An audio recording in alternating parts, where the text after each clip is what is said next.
Vă salut, bine ați venit pe canalul meu, sunteți la Pămicul în Alban și în acest tutorial vreau să arăt câteva lucruri la piersic ca elemente aparte de tăiere și tratament. Ce mai apare ele, ce situații mai avem? Și spuneam așa că nu întotdeauna răul este rău complet. Întotdeauna are și o componentă bună. În situația noastră acum, de exemplu, anul acesta, în urma gerurilor târzii de primăvară, nu aveam fructe. Deci au trecut fructele prin ger, au picat și a rămas pomul doar cu partea vegetativă. Am spus în alt tutorial că am scurtat ramurile care trebuia să fructifice, ne-a făcut cepi. N-a făcut cepi foarte înalți pentru că deja avem cepii vechi, am lăsat la 2-3 lăstari, maxim 4. Și urmează acum, avem o abundență de lăstari. Dar partea bună, am spus, latura bună a răului este că a reușit să facem o populare a pomului cu lăstari până și în partea de jos. Adică să genereze lăstari, ramura principală din mugurea dentivi, de aceea care spuneam eu că sunt acolo undeva între scoață și lemn, în zona cambială, unde e zona aia moale, cleioasă, când la altoit o vedem foarte bine. Și vedeți acum cât de bine s-a garnisit ramurile de jos până în partea superioară, dacă ne dăm așa, vedem în ansamblu cum arată pomul, vedeți? Garnisit pe toată lungimea. Ce mai observăm noi? Tot așa suntem la observație. Trecem pe livadă, aruncăm o privire de ansamblu, ne uităm și mai amănunt să vedem dacă avem un atac de insecte, dacă și-a făcut tratamentul efect, cel care a făcut pentru bășicare, pentru tafrină. Bășicare am spus că facem 2-3 tratamente consecutive la un interval de 10 zile, în funcție de atac. Poate fi și mai apropiate aceste tratamente la 7 zile. Tratamente, am spus eu acolo, că au două componente, o substanță de contact și una sistemică, la care adăugăm noi și un adjuvant penetrant, ținând cont de acest termen. Și ne uităm acum, efectul este foarte bun. Uitați aici, este foarte bun, în schimb aici ce vedem, vedeți în partea interioară, n-a ajuns tratamentul complet, dar totuși a ajuns, pentru că frunza asta deja, o parte din ea s-a oprit din evoluție. Dar o altă parte încă mai rezistă, aceasta este oprită din evoluție, boala.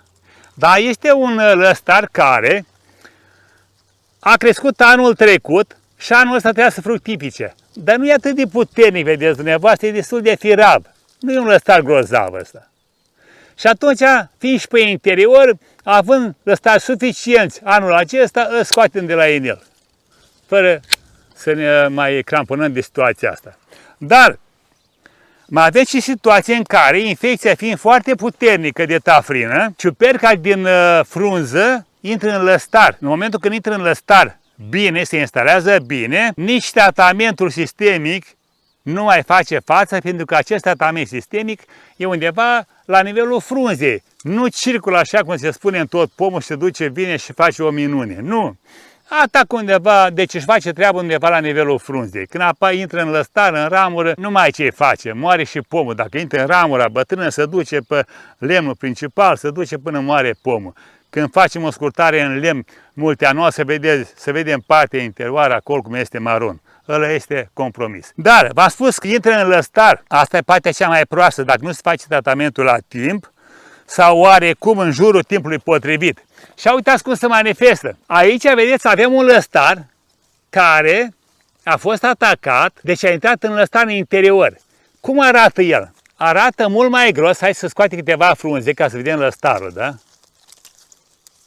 Dă frunzele jos, să vedem lăstarul mai bine cum arată el.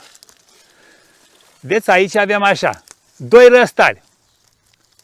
Unul care a scăpat, vedeți ăsta de aici, a scăpat de tafrină, doar cu atacul pe frunză, iar acesta a fost atacat, lăstarul respectiv, el a fost atacat în sine. Este mult mai gros, este mai deschis la culoare și acest lăstar nu mai are nicio șansă. Deci, practic, trebuie eliminat complet de la inel. Nu mai are nicio șansă să-l mai ținem, că își mai revine. Dacă observăm acest lăstar în pom, uitați și aici pe interior, unde n-a ajuns tratamentul bine, vedeți încă unul. Ia uitați cât este de gros, scurt și gros. Deci el rămâne scurt, nu se alungește foarte mult, se îngroașă și aici se adună ciuperca foarte, foarte bine, nu își mai face tratamentul efect. Pentru că ciuperca este bine cantonată în acest lăstar. Ne uităm bine la pom, roată, dăm și unde găsim acești răstari, îi rupem cu mâna, nu e neapărat nevoie de fabrică, rupem cu mâna și eventual îi adunăm într-o găleată să putem îngropa mai adânc undeva sau dacă nu, și avem tratamentele făcute la zi, putem să-i dăm și pe jos pentru că oricum se vor pierde, nu au viață suficientă în aceste condiții. Tot în această situație vedem noi că avem lăstari foarte mulți. Dacă pomul este tânăr, dacă pomul are o vigoare bună, are condiții pedoclimatice bune, starea lui este bună, avem o explozie puternică de lăstari. Și ca să nu meargă toți lăstarii grupați așa, putem să eliminăm câțiva dintre ei, nu foarte mulți, de unde? Din partea interioară, unde e vârful ramurii de schelet sau de semi-schelet și scoatem de acolo din vârf, din interior. Vedeți cum este aici. Uitați, îl scoatem pe ăsta de aici, eliminăm, iar ramura care trebuia să fructifice, vedeți, am oprit aici o ramură care avea așa un lăstar, 2, am lăsat un cep. Acum îl scoți pe acesta și las doar o ramură. Și aveam 1, 2, 3, 4, 5, 6 ramuri în partea superioară. Da? Lăsăm toate aceste ramuri, nu umblăm să scoatem mai mult de atât. De ce? Pentru că în situația în care facem o eliminare de mai mulți lăstari, spunem așa, cei care rămân vor evolua foarte puternic, vor face anticipați și o dăm în altă problemă, formarea de anticipați care, v-am spus eu, ramurile care formează anticipați nu fac fructe de calitate. Căutăm să nu eliberăm foarte mult, să nu scoatem prea mulți lăstari, chiar dacă sunt așa o masă imensă, scoatem doar unde este interior, unde intră monilioză, acolo scoatem câțiva lăstari și atât. Și acum, fiindcă toți suntem aici și avem lăstari ăștia în față, haideți să explicăm acum ce facem noi în primăvară. În primăvară, toți acești lăstari, 6, cum am spus eu, vor fi ramuri de rod și fiecare ramură de rod va avea pe ea muguri mixte, adică muguri grupați în care fiecare grup va fi format din 2 muguri floriferi și unul vegetativ pe mijloc, adică va fi marcat stânga-dreapta de muguri de rod. Și eventual lăstari anticipați. Acum, toate aceste ramuri, 6 să spunem, da? Din zona asta, vor porni să facă fructe, pentru că au muguri floriferi, vor fructifica, să spunem că a scăpat de gel și fructifică. Dar în anul următor, ce vom avea? Vom avea o ramură degarnisită și tocmai în vârf acolo vom avea alte ramuri de rod noi. Și vârful și pomul se duce.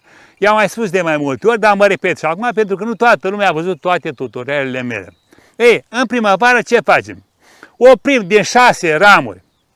Oprim așa, 3 de fructificare și 3 scurtăm la 3 muguri. Am spus eu că au muguri pe toată lungimea. 3 muguri, 4 de la bază, numărăm, după care scurtăm. Scurtăm care ramuri? Care pornesc către lateral? 1, 2, 3. Iar celelalte le lăsăm așa cum sunt ele să fructifice. În anul respectiv, când am tăiat noi de aici, în primăvară, vor porni din acei muguri astea stare așa cum au pornit ăștia. Și în fiecare an repetăm această operațiune ca să avem fructificare cât mai aproape de ramura de schelet și nu să pierdem controlul pomului, să ajungă undeva la 3-4 metri, iar pe zona de la bază să fie degarnisit, pentru că în momentul în care pomul nu este tăiat, în afară de faptul că ramura de producție se alungește, ea și ramifică în partea superioară, face o umbrelă puternică, ceea ce duce la o umbră consistentă, iar lăstarii care chiar dacă vor să mai dea din muguri adventiv, din ramura de schelet, se vor ofili din cauza umbrei.